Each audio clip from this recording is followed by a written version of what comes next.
time frame as Bro said it 3 times trying to summon him. Yeah, he thought it was like a Beetlejuice method.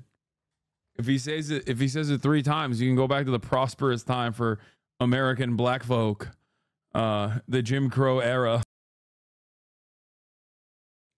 Good evening, I'm Abby Phillip in New York, and I want to get right to it tonight. One of Donald Trump's vice presidential contenders, Congressman Byron, he made some comments that has a lot of you talking and a lot of Democrats fired up. I'm going to speak with him live in just a couple of minutes. But I don't want to think that chatter meant that in like a mean way, but it still comes across as a threat.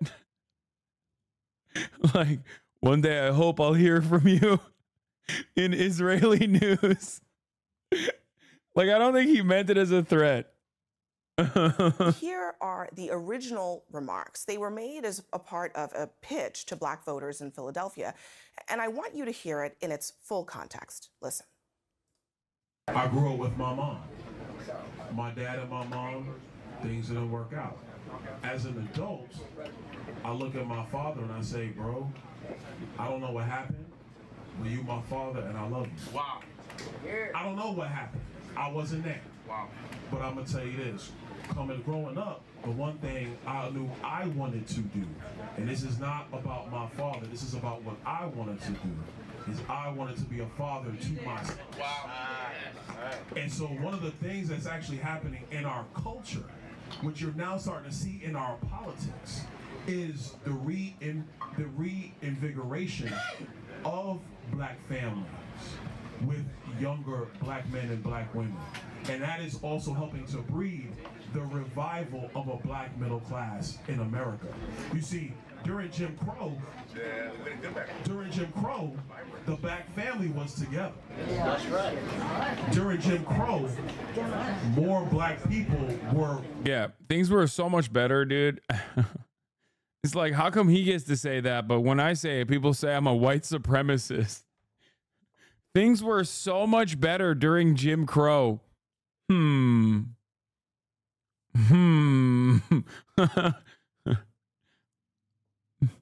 Interesting statement.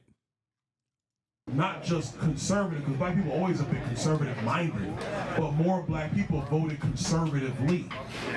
And then HEW, Lyndon Johnson, and then you go down that road, and now we are where we are.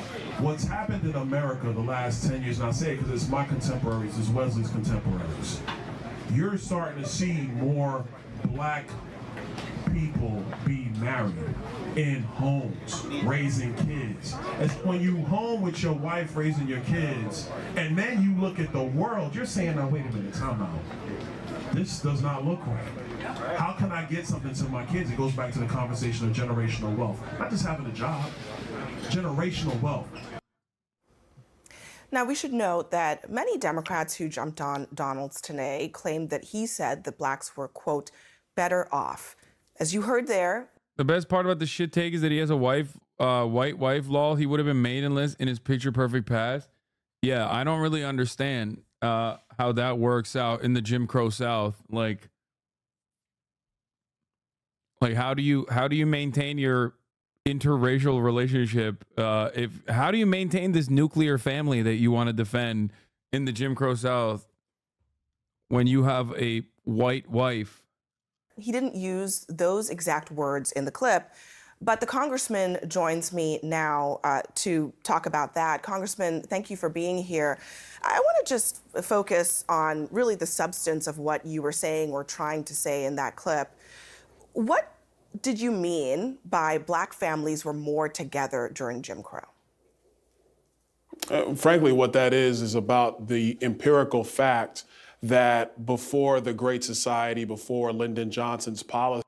I wonder if anything happened after Jim Crow that like gutted black neighborhoods and black communities and further continued America's white supremacist agenda.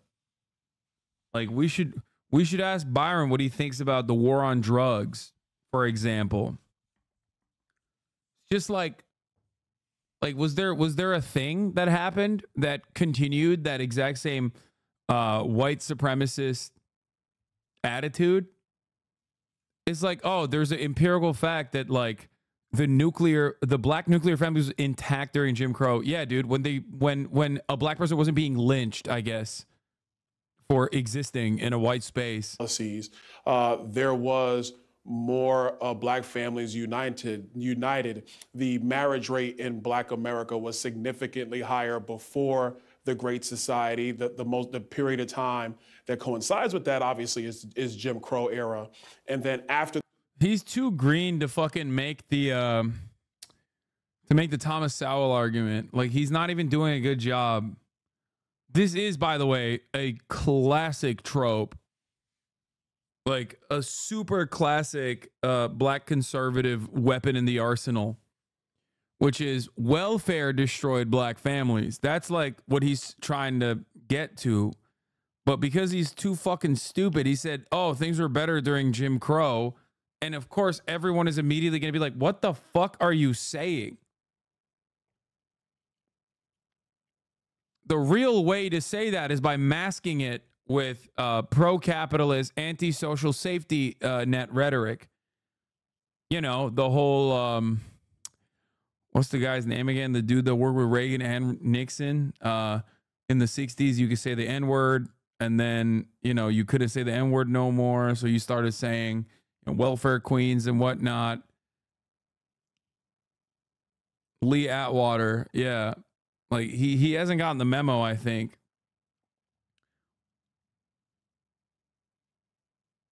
He hasn't read enough black conservative literature. I could clap him. Yes. After the Great Society, the marriage rate in the black community plummeted significantly. The Great Society is a part of that reason, not completely, but it's definitely a part of that. And what you're seeing right now in America is a reform.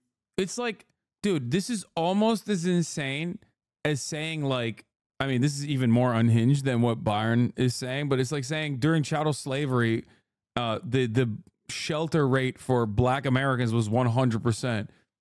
It's like not all that different from what's his face, Ben Carson, being like, a lot of African Americans came here on boats as immigrants, as undocumented immigrants. It's so stupid. Yeah. Every black person was housed during during chattel slavery. Every black person had a job during chattel slavery. Things were great. It's like, dude, what the fuck? Formation of black families in America. That's a good thing, not only for the black community and for black families, but it's also a good thing for the country. So what was the point of tying together the black family and Jim Crow specifically? I mean, Jim Crow, as you know, was a period of racial segregation, of racial terror. Why would you make that connection? All I was doing was referring to the time periods when you talk about the historical timelines in America and coinciding with black families and what the marriage rate in black families are. Oh shit, my bad. We just misunderstood. Yeah, like just like Taylor Swift said, she wishes she could go back to the 1830s, but without all the races. That's what he was saying. He was saying, dude. He was saying he wishes he could go back to the Jim Crow era without the.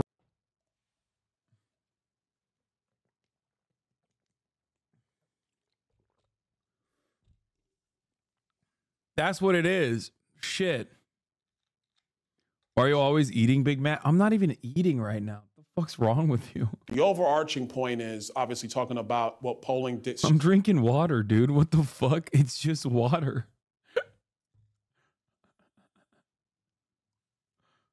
Shows today that about 25% of the black vote, depending on what poll you're looking at, is leaning towards supporting Republicans and supporting President Trump.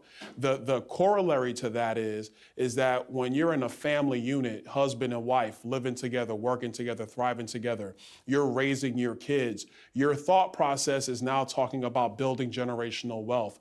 What am I leaving to my children? What kind of communities do I want my children to come up in? What are the educational opportunities? What's going on with the economy? How does, and then to a broader level, how does foreign policy and all these other public policy issues flow into that. And so when you compare the terrible agenda of Joe Biden and what that's done to families in America, coinciding with the fact that you are seeing a reformation of black families in America today, which is an absolutely wonderful thing and needs to continue. My view is it also coincides with a more conservative leaning and a more conservative mindset politically in those families. One thing I really want to just get you to address is there were a lot of people who heard what you had to say, and a lot of them are offended by the idea that you would repeat Jim Crow 3 times in your comments as if to suggest that that was a time period because that black families were, in your words, together, because, in your words, black people were not just more conservative, they voted more conservatively. That's a good thing. I mean, it sounds like nostalgia. Do you regret using that time frame? As Bro said it 3 times trying to summon him. Yeah, he thought it was like a Beetlejuice method. If he says it 3 times, you can go back to the prosperous time for American black folk, the Jim Crow era. It's a reference? Nobody ever made nostalgia. That was never the point. It wasn't even about that. So where now I'm going to get my backup is I didn't say that. I didn't even insinuate that. That is where the media and, yes, Hakeem Jeffries and a lot of other people are taking what exactly didn't you insinuate? No, back up. I'm just trying to understand what you're saying. What didn't you insinuate? The premise of your question, I did not insinuate. That is what people are trying to weave into what I said. What I said is crystal clear. It's on my social media. Go to @ByronDonalds on X. You can see the full clip. Abby, I appreciate you playing the full clip. What you are dealing with right now is a political environment where now anything I might say or any major surrogate might say is going to be twisted into the lens of race. That was never the point, not the idea whatsoever. I mean, just to clarify my questioning of you, Sure. I mean, I understand that this idea that you said it was better, you didn't use the words better. But when you talk about that time period, you're suggesting that because the black family was together, they were better off than they are now. See, this is the problem, Abby. So are you saying that that's not the case? That the black family was not better off when they were, in your words, together? Abby, let me put it to you like this. In the Jim Crow era. Yeah, my comments on Jim Crow are being twisted into being about race. I don't understand.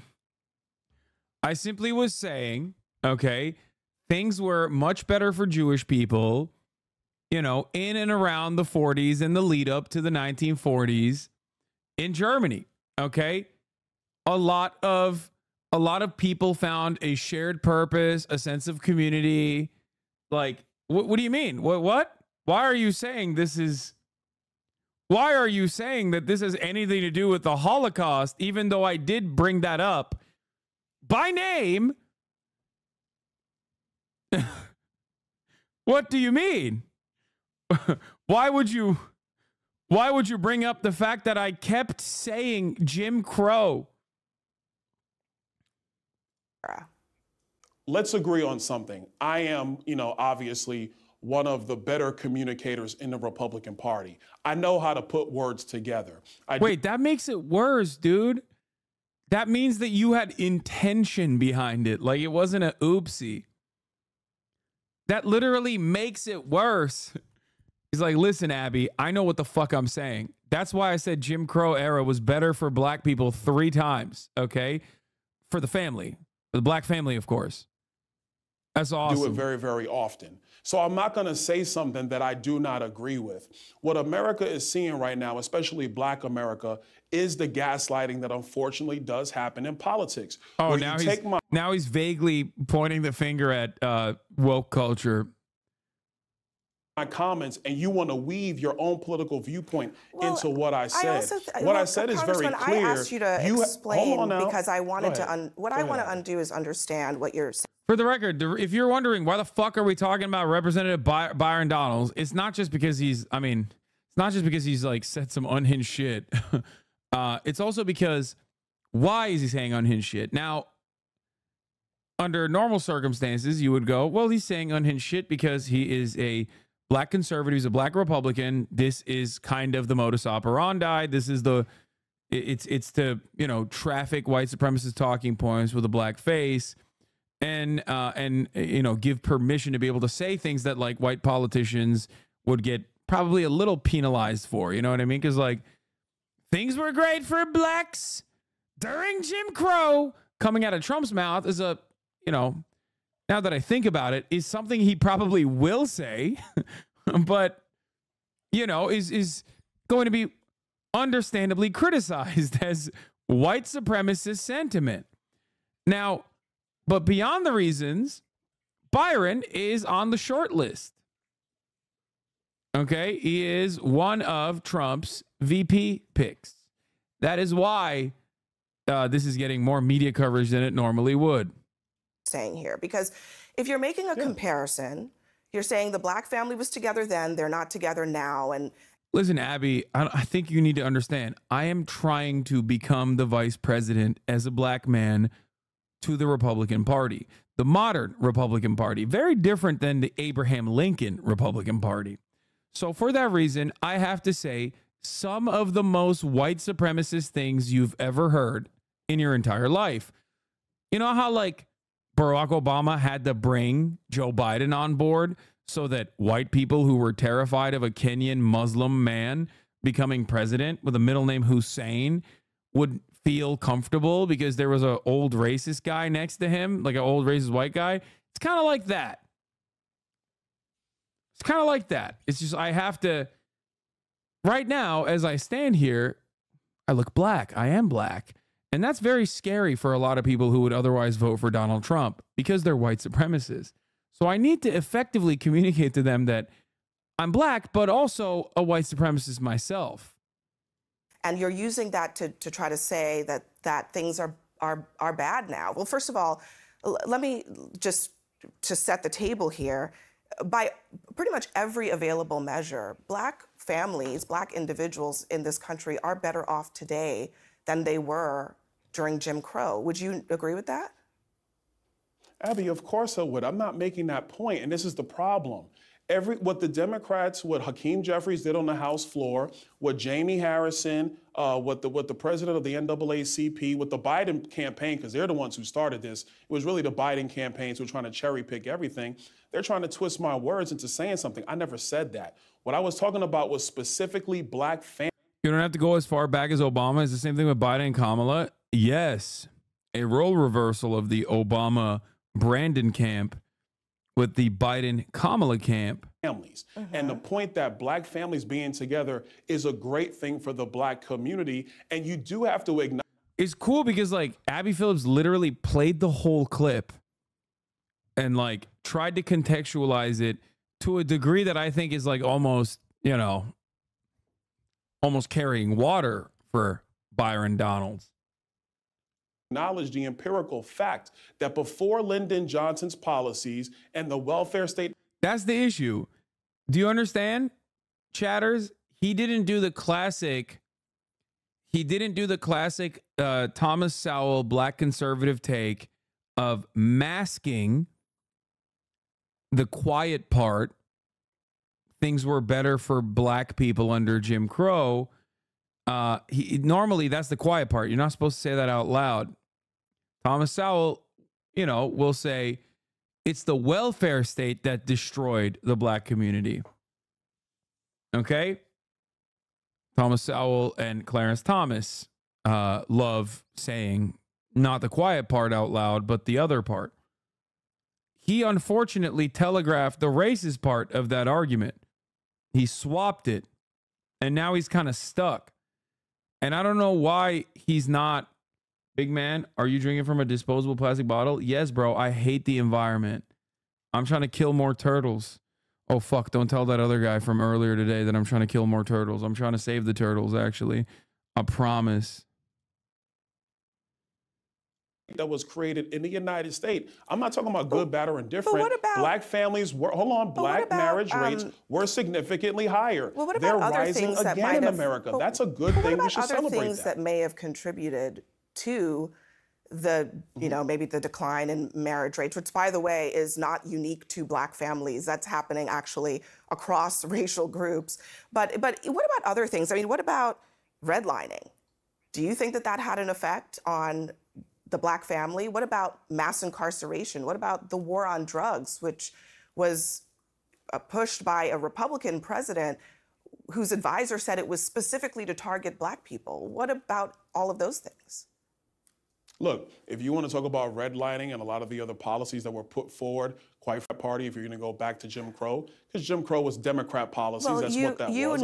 I know that you know Don't this. cut me off when I'm trying to make a point. Let me just, I have to correct a factual point here.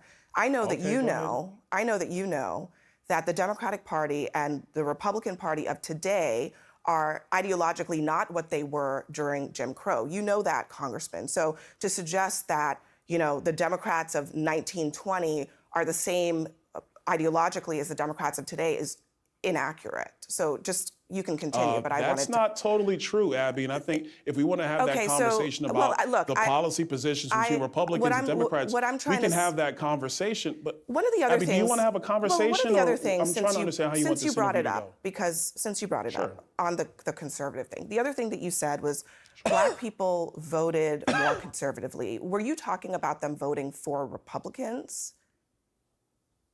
In part, yeah, because... Well, I mean, if we're talking about the Jim Crow era, I don't think Black people were voting conservatively. I don't think Black people were voting at all.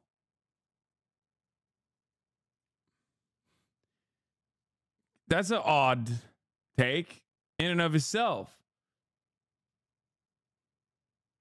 Because that's just an empirical fact. That's what we know. That did happen. And the only corollary that I am making is that when families are together and now you're trying to find a way for you to build wealth within your family unit, you're thinking about public policy in a myriad of ways. Because at the end of the day, you want your children to be able to stand on your shoulders. I was very, very fortunate. My mother was able to build a platform for me to be able to stand on and to be able to achieve. Same for my sisters. I'm a very blessed individual because of that. My only point is that when you have a family unit, husband and wife living together, striving together, grinding together, raising children together, you start thinking about public policy in a myriad of ways. And my belief is that dynamic allows people to start thinking about public policy in a much more conservative way as opposed to a much more progressive way. That's my point. That might be, I mean, I think you're a Republican, so you're entitled to that opinion. But I think what people are taking issue with is you made a couple of statements of fact. And one of the things I was asking you about whether you were talking about Black people voting for Republicans. You know, in the time period that you're talking about, the LBJ time period, they started voting for Democrats. And the reason is because of civil rights, because a Democratic president was passing bills that gave them rights. The Voting Rights Act, the Civil Rights Act of 1965, the Housing Fairness Act. So do you acknowledge that when Democrats Black voters vote for Democrats, it's actually because there's a history there. There's a reason that they voted for Democrats in that time period, not because they were just getting welfare money. Abby, let me be clear. I don't deny that. I think it's also important for the record to be clear that you had the vast majority of Democrats in the Senate were filibustering the 64 Civil Rights Act led by Robert Byrd, who, by the way, was a mentor to Joe Biden when he went into the United States Senate. So if we're going to... This is the long way to do the whole, this is the long way to do the party realignment never happened. And also that that actually Democrats are the real racists still. Oh, he did it already? He said that already? Oh, I missed it. I was pissing. Yeah, no Southern, no shift. We're going to talk about the history. Let's talk about it clearly. Abby had to help him with the welfare thing? Yeah. Completely. Republicans have been the ones who were pushing not just the 64 Civil Rights Act, but the other 4 Civil Rights Acts that occurred before 1964. Look, that's the history of the country. I'm not denying there that. There were Southern Democrats who opposed. Can I finish my point? Again, all I'm asking is to finish my point. On the facts here, there were Southern Democrats who opposed these civil rights bills. But a majority of them voted for it. It was also led by a Democratic president. So you acknowledge that But you Southern Democrats cannot deny were recruited that, into the Republican Party in the time period after that. So when you talk about this, you just have to acknowledge that there's been a switch happening in the two parties. It's not the same today as it was during Jim Crow. And so when you say that black people voted conservatively, that actually doesn't really tell us anything. It just tells us that they voted for the Republican Party, which is a different thing than it is for today. Are we also going to acknowledge that how the 64 Civil Rights Act actually got through the U.S. Senate was because of also the leadership of Senator Everett Dirksen, who was the minority Republican leader in the United States Senate at that time. Absolutely. You have to acknowledge that. So I think if we're going to talk about this, we have to acknowledge all of the history that went along with it. And I think that's a good thing. We should have that historical conversation. I wasn't suggesting that congressional Republicans necessarily were the stumbling block for any of this legislation. All I'm saying is that when you ask, why do black people vote for Democrats, you have to acknowledge that that is one of the main reasons. I want to just ask one other thing, though, Congressman. It's striking to me that this conversation about the family, about who is the recipient of government benefits, about who was affected by Lyndon B. Johnson's Great Society, why is it that that conversation only happens to black people? Great question. Are you perhaps saying that it's the same as the culture argument, by the way? Is there something in the mind of the black American that somehow the welfare apparatus targets differently than the white American? Is there something in the black mind that you're implying is different than the white mind that is impacted by rap music? Because racists love saying, no, it's just a culture. It's just a culture thing. It's a cultural difference. That's why black people are violent or whatever the fuck. And it's like, well, more white people listen to rap music than black people. What's that about? White people are on welfare. When white people are recipients of these programs too, when white people have broken families as well, why is this a message that is always directed at black Americans? I didn't say that at all. I think that's what you're insinuating. But let me. I mean, that's what you did. No, he did say that. You said exactly verbatim those words. Fuck you mean you didn't say that? You literally did. Like, you used exactly those words, man. You were trying to recruit black voters for President Trump. Am I allowed to answer the question? Let me step into that. Okay, a couple of things. Yes, Lyndon Johnson's Great Society, if you look at the empirical data, was destructive in part, and I said even in my comments yesterday in Philadelphia, in part to black families throughout the United States of America. You also had some of the very damaging policies around the criminal justice system. The 94 crime bill, which was authored by Joe Biden and brought. He's like, the crime panic that Democrats capitulated to was a direct consequence of, by the way, oh, this is such a perfect study. The crime panic was created directly by the Republican Party, and the Democrats went along with it willingly, including the crime bill that Joe Brandon supported and authored. Okay? Now, that's really interesting because it feels to me like we are going through that same exact panic right now with the border bill. It feels like Democratic capitulation to right-wing framing on issues because they don't really give a shit about any real policies or the outcome is genuinely devastating for the material conditions of all the people that it targets. And beyond that, Republicans can stand and posture as though you are responsible for it. How odd. How interesting. By Joe Biden. Yes, you had the war on drugs that was also very damaging to black communities. All those things have contributed to that. And where we are. The crime bill wasn't, and crime panic was not just the Republican Party freaking out. Many white liberals absolutely went along with that narrative in the 90s. No, I agree. I know. And that is exactly what's happening with the immigration shit right now.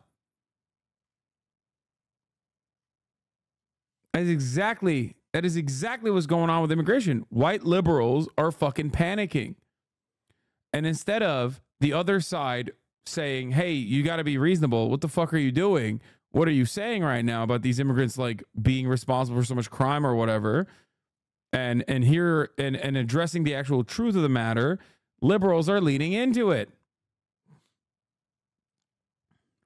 Today in America is trying to have the economic policies and the public policies so that all people can thrive. And if you're actually going to compare economic policies and public policies between the 45th president and the 46th president, it's without question they were better under the 45th. Well, look, I mean, so if you're going to examine today, hold on, but Abby, if you're going to examine today in America and again, where we're going as Americans, then you have to have the right set of economic policies and the right set of public policies. I mean, Abby, you've been interrupting me the entire interview. I'm just trying to have a conversation. I'm going to interrupt you on the facts, Congressman. The black unemployment rate was the lowest in American history under Joe Biden just last year.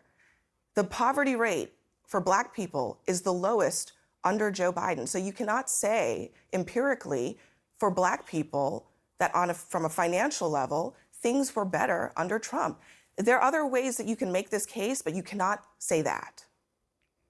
Actually, let me respond to that.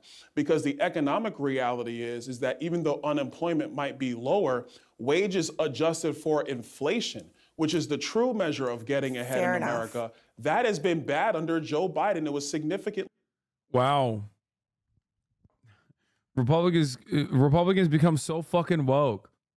This guy is a real Marxist-Leninist over here when Joe Biden is the president. It's crazy. Better under Donald Trump because we did not have massive inflation and people were making more money, which means you're taking more money home, which means you can begin to prepare for your family, which means you can start to prepare and begin thinking about ideas of getting assets, accumulating assets, and generating wealth. Joe Biden's economy, Bidenomics, like he likes to call it, I know they don't using the word anymore, that's been destructive of so many families in our country, including black families in our country. That is the empirical economic fact that we have to acknowledge before this election inflation, cycle. I 100% agree with you, is a problem for all families, including maybe even especially black families. But you also cannot ignore that there are a lot of statistics that suggest that black Americans are doing well under Joe Biden, better than they were doing under Donald Trump. I want to ask you one last thing, because I know that this is actually happening as we're talking.